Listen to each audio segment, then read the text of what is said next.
Assalamualaikum warahmatullahi wabarakatuh. Alhamdulillah wassalatu wassalamu ala sayyidina Rasulillah Muhammadin ibni Abdillah wa ala alihi wa sahbihi wa man walah, ma ba'd. Bapak-bapak, ibu-ibu, hadirin wal hadirat jamaah subuh rahimakumullah. Alhamdulillah, Allah Subhanahu wa taala berikan kita nikmat yang sangat besar. Subuh hari ini setelah nikmat sholat subuh, kemudian kita lanjutkan dengan zikir dalam bentuk ta'lim. Kita lanjutkan kembali pelajaran kita. Masuklah kita kepada Kitabut Thaharah, bab yang menerangkan tentang hal-hal yang berkaitan dengan at-thaharah atau bersuci. Qala al-muallifu rahimahullahu ta'ala wa nafa'ana bi ulumihi ta'rifut thaharati lughatan. Apa yang dimaksud dengan at-thaharah? At-thaharah menurut istilah bahasa adalah maknanya ada dua. Yang pertama an-nadhafatu. An-nadhafah maknanya bersih, sesuatu yang bersih. An-nadhafah. Sering kita dengarkan ada ungkapan yang disebutkan atau dinisbatkan sebagai hadis Nabi sallallahu alaihi wasallam, an-nadhafatu minal iman. Jadi hidup bersih itu merupakan bahagian daripada perwujudan iman. Itu nadhafah dalam makna bahasa. Kemudian yang kedua, maknanya adalah wal khulusu minal adnasil hissiyati. Ya, bebas atau bersih dari kotoran-kotoran hissiyah. Apa yang dimaksud dengan kotoran-kotoran hissiyah? Yaitu kotoran-kotoran yang bisa dirasakan atau tampak oleh panca indera, bisa dilihat oleh mata. Kat-thaharati anil hadathi, ya, seperti bersuci dari hadas, wal khobasi dan dari najis, wal maknawiyati dan terbebas dari kotoran-kotoran maknawi. Jadi kotoran-kotoran maknawi itu adalah sesuatu kotoran tapi tidak bisa ditangkap oleh panca indera kita. Tidak bisa dilihat mata, tidak bisa didengar telinga, tidak bisa diraba oleh tangan kita. Contohnya kat-thaharati anil amradil qalbiyati, ya, seperti bersih dari penyakit-penyakit hati. Nah, ini juga disebut thaharah, bersih dari penyakit-penyakit hati. Nah, contohnya apa? Kal ujubi, seperti ujub, berbangga diri, wal kibri, takabur, sombong, wal hasadi, iri, dengki, war riyai dan riya. Ini termasuk kotoran-kotoran yang tidak terlihat oleh mata. Nah, ketika kita bersihkan itu, maka itu juga bisa disebut sebagai at-thaharah. Itu pengertian secara bahasa. Kemudian wasyar'an.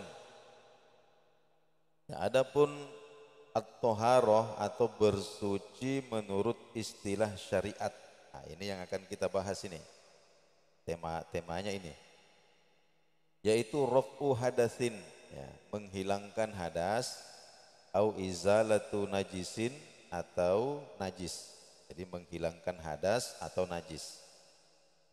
Au ma fi maknahuma, atau yang semakna, ya, atau yang semakna dengan menghilangkan hadas dan najis.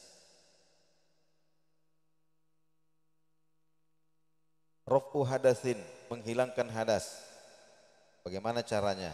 Kal wudu'i, ya, berwudu, wal gusli, dan mandi besar, mandi janabah. Itu namanya menghilangkan hadas. Nah, ini termasuk bersuci dalam syariat. Yang kedua, izalatu najisin. Ya, contohnya seperti apa? Kal istinja'i bil ma'i. Ya, seperti cebok dengan menggunakan air. Wa ghusli thawbil mutanajjisi, atau membasuh, mencuci pakaian yang terkena najis. Nah, ini juga termasuk bentuk toharoh. Kemudian atau yang semakna dengan menghilangkan hadas dan najis. Contohnya seperti apa? Kattayammumi, ya, bertayamum. Wa wudu'i sahibid darurati, ya, dan wudunya orang yang dalam kondisi darurat. Contohnya seperti siapa? Kasalisil bauli, seperti orang yang kena penyakit beser. Beser itu tidak bisa mengontrol air kencingnya. Ya. Jadi kadang-kadang, bukan kadang-kadang, karena sudah jadi penyakit, sering-sering ini air kencing ini keluar tidak terasa. Ya.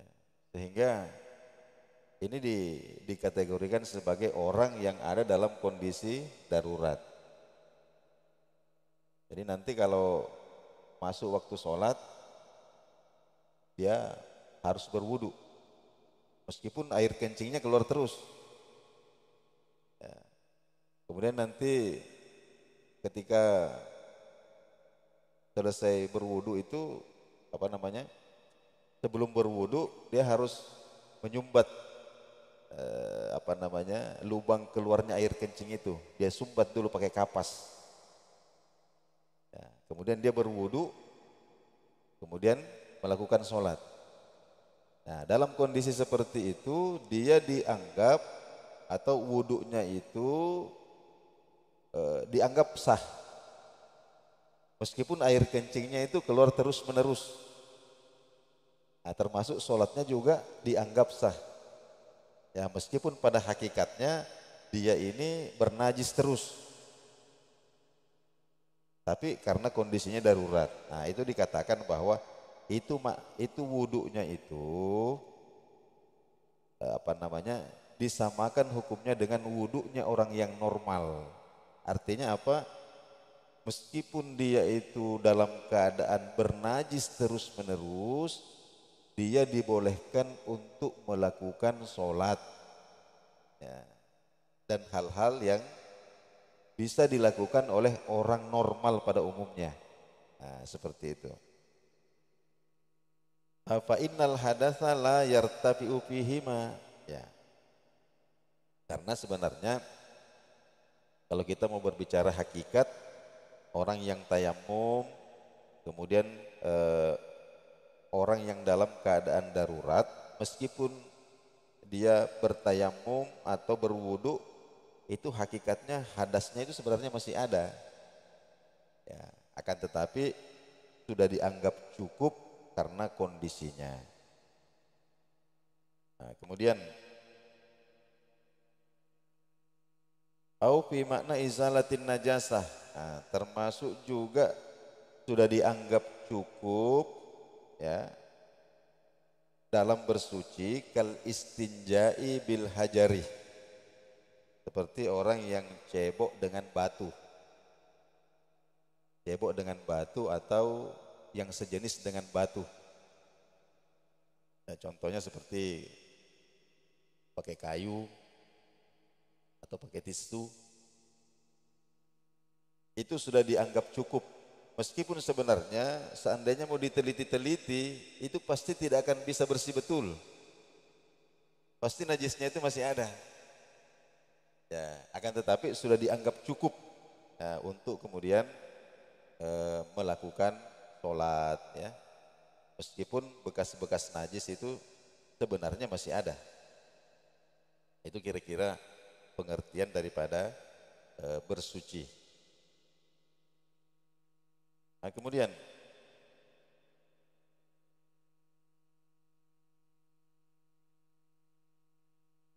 maqasidut thaharah au ashkaluha, ya, bentuk-bentuk bersuci. Jadi bentuk-bentuk atau cara-cara yang digunakan untuk bersuci itu arbaatun, ada empat. Ada empat. Yang pertama al-wudu'u, ya, berwudu bagi orang yang hadasnya kecil. Hadasnya kecil itu maknanya tidak punya wudu, wudunya batal. Jadi orang yang wudunya batal itu namanya sedang berhadas kecil. Cara mensucikannya adalah dengan berwudu. Kemudian yang kedua wal guslu, mandi. Ya, tentu bukan mandi biasa, tapi mandi junub. Ini dilakukan untuk menghilangkan hadas besar. Ya, contohnya keluar air mani, ya, atau bersetubuh meskipun tidak keluar air mani. Nah, jima meskipun tidak keluar air mani ini juga termasuk hadas besar. Atau perempuan yang darah haidnya berhenti, nah, ini juga hadas besar. Cara menghilangkannya adalah dengan mandi junub atau mandi besar. Kemudian yang ketiga wat tayammum. Tentu tayammum kita sudah mengerti semua. Tayammum ini bisa digunakan untuk menghilangkan hadas kecil dan menghilangkan hadas besar. Ya, tentu bagi orang-orang yang syarat dan ketentuannya berlaku. Nah, kemudian yang keempat adalah wa izalatun najasati, menghilangkan najis. Nah, inilah empat bentuk-bentuk atau tata cara untuk bersuci dengan tempat dan kondisinya masing-masing. Nah, kemudian wasailut thaharah ay al asya'ul lati yutatahharu biha. Adapun sarana-sarana atau alat-alat yang sah digunakan untuk bersuci itu arbaatun, ada empat juga. Yang pertama adalah al-ma'u, air. Air idza kana tahuran atau mutlaqan. Nah, jika air itu suci dan bisa mensucikan, namanya air mutlak. Air yang suci kemudian bisa juga mensucikan yang lain. Yang kedua, nah ini yang pertama tadi digunakan mandi, kemudian digunakan juga berwudu, digunakan juga untuk menghilangkan najis, al-ma'ul mutlak. Kemudian yang kedua at-turabu, ya, tanah yang berdebu, tanah yang ada debunya. Jadi seumpama ini tanah diayak, ada debunya turun. Jadi kalau tanah yang tidak berdebu itu tidak bisa digunakan untuk bertayamum. Contohnya seperti pasir, tanah yang berpasir, tidak ada debunya. Oleh karena itu seperti tembok-tembok rumah yang kelihatan debu menempel itu, ya, itu bisa langsung kita gunakan untuk bertayamum. Selama kita pastikan bahwa tidak ada najisnya, langsung bisa dipakai. Jadi at-turab idza kana tahiran tahuran, nah, jika dia suci tidak ada najisnya, kemudian khalisan lahu gubarun, mengandung debu, nah itulah yang sah digunakan untuk bertayamum. termasuk untuk menayamumi jenazah.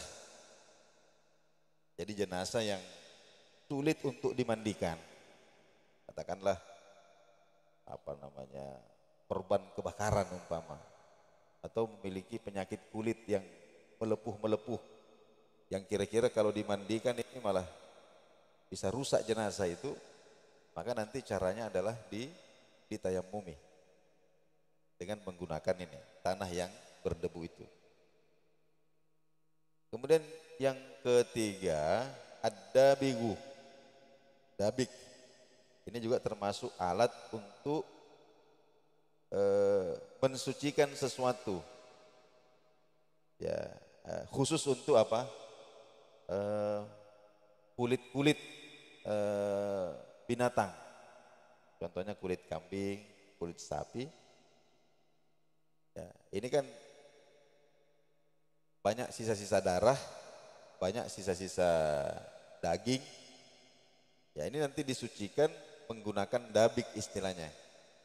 Ya. Dabik ini syaratnya apa? Yang pertama idza kana hirrifan. Ya, beraroma keras.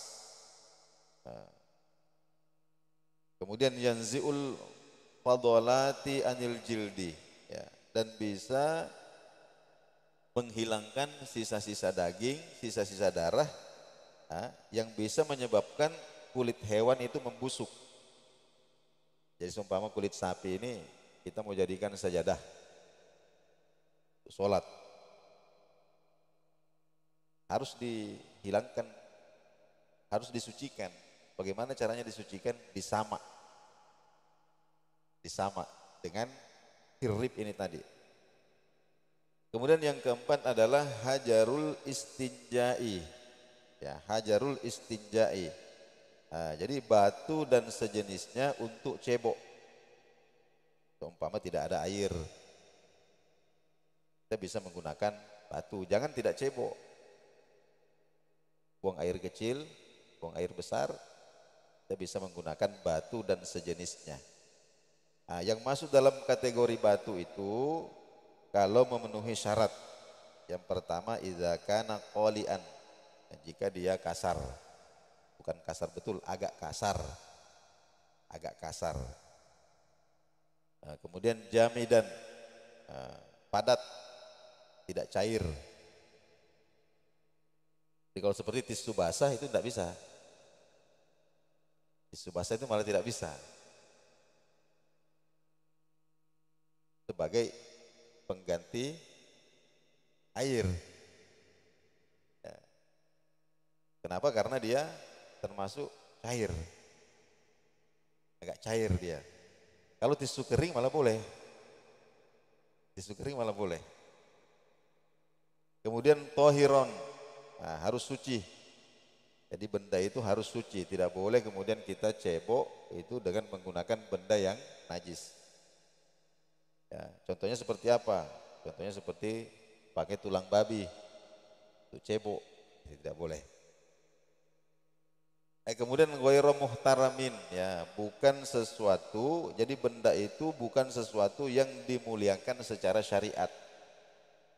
Ya, contohnya apa? Contohnya kertas-kertas yang ada tulisan-tulisan apakah Quran, apakah hadis atau ilmu-ilmu yang berkaitan dengan agama. Ini termasuk benda-benda yang muhtaram. Nah, atau kayu yang ada lafadznya, atau batu yang ada hal-hal yang dimuliakan di situ. Itu tidak boleh digunakan untuk beristinja. Jadi itu adalah 4 macam sarana-sarana atau peralatan-peralatan yang sah digunakan untuk bersuci. Baik, sedikit kita tambahkan, masuk kita kepada babul ma'ih. Ya, bab yang menjelaskan tentang air. Apa itu air? Ini kadang kita tiap hari pakai, tapi ditanya air itu apa sih? Ya bingung juga. Air apa ya? Air ya air gitu. Ini dijelaskan oleh muallif bahwa ta'riful ma, air itu adalah sailun, ya, cairan. Syakofun, jernih. Latifun, lembut, ya. Yatalawuna bilaunil ina, aslinya itu tidak berwarna, aslinya tidak berwarna. Nanti kalau umpama pun ada warnanya, nanti ikut pada warnanya wadah, artinya jernih, ya. Yakhluqullahu ar-raya inda tanawulihi, yang Allah Subhanahu wa taala menciptakan perasaan segar. Allah Subhanahu wa taala menciptakan perasaan segar inda tanawulihi, saat kita meminumnya. Jadi saat kita minum itu rasanya segar. Nah, itulah air itu. Jadi cairan jernih, lembut, tidak berwarna, kalau diminum rasanya segar. Itu air. Sekarang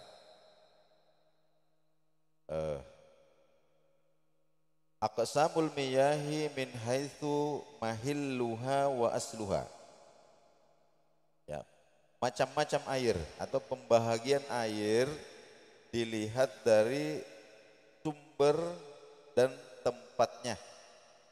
Sumbernya dari mana, kemudian bertempat di mana. Itu air itu sab'atun, ada 7 macam. Salah satu minas sama'i, ya, ada 3 yang turun dari langit. Ada 3 macam air yang turun dari langit. Yang pertama adalah miyahul matori, air hujan. Yang kedua wasalji, salju. Jadi salju itu termasuk air. Jadi salju itu ketika turun dari atas, dari langit, ini sebenarnya cair. Apa namanya? Cair. Kemudian sampai di tanah, karena dingin sekali kemudian membeku. Nah, jadi air yang membeku ini bisa digunakan untuk bersuci.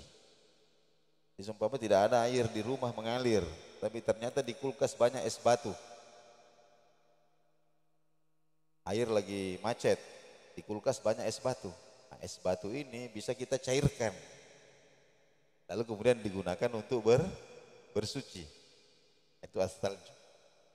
Atau mungkin kita lagi jalan-jalan di daerah yang bersalju, tidak ada air, ya ambil saja salju kemudian taruh di tempat, di wadah, lalu mencair, ya, jadi air, bisa digunakan. Kemudian yang ketiga, yang pertama tadi air hujan dari langit, kemudian salju juga dari langit, kemudian yang ketiga wal barodi, air embun. Kalau air embun ini kebalikannya salju. Jadi kalau air embun turun dari langit, bentuknya padat seperti garam. Bentuknya padat seperti garam, lalu kemudian sampai di tanah atau sampai di daun, baru kemudian mencair. Itu bun, kebalikannya salju itu tadi. Wa arba'atum minal ardi, dan ada 4 macam air yang berasal dari tanah. Nah, wahia, yaitu yang pertama miyahul bahri, ya, air laut. Di air laut bisa digunakan untuk bersuci. Wal bi'ri, air sumur, sumur gali, sumur bor, silahkan digunakan bersuci.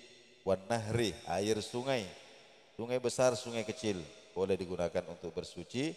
Kemudian wal aini, ya, air yang berasal dari sumber, biasanya ada mata air. Ada mata air yang keluar secara alami. Ini semua adalah macam-macam air yang kalau memenuhi persyaratan maka bisa digunakan untuk bersuci. Hadirin jemaah subuh sekalian yang dirahmati Allah Subhanahu wa taala, kita cukupkan dulu bahasan kita sampai di sini. Insyaallah pada waktu yang sama akan depan akan kita lanjutkan kembali. Mudah-mudahan Allah Subhanahu wa taala mulai dari kita bangun ini tadi subuh sampai nanti kita tidur lagi, ya, memberikan berkah dan keselamatan lahir batin dalam kehidupan kita semuanya. Amin ya rabbal alamin. Aqulu qouli hadza subhanakallahumma wa bihamdik Asyhadu an la ilaha illa anta astaghfiruka wa atubu ilaik. Wassalamualaikum warahmatullahi wabarakatuh.